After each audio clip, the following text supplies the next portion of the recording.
Good morning, everyone. Good morning, Senator Ruiz. Welcome to the greatest district in the state of New Jersey, and that's the city of Newark. I'm your state senator, and I am proud to be here with all of you today. No one is talking about this, but I have to kind of bring us back.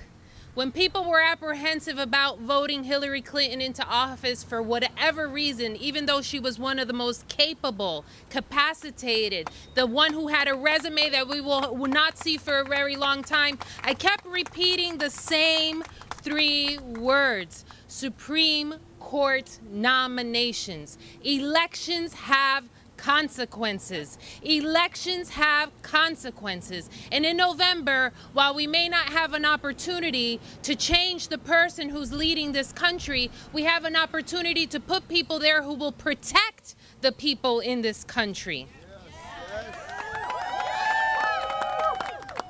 I remember reading historical accounts of women down alleyways and tinctures and hangers and blood infections, of a world that if you had access or knew someone, you would have better.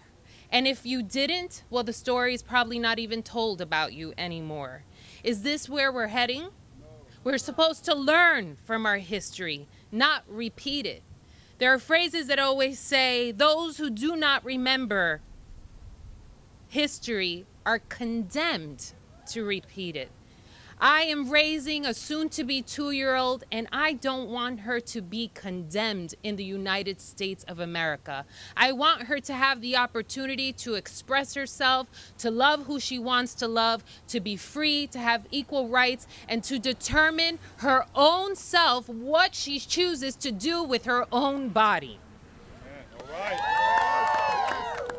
While some will say that Kavanaugh has been vague on his responses and don't know where he stands, I'm going to tell you that someone who's ruled against access for women to have birth control is not being vague.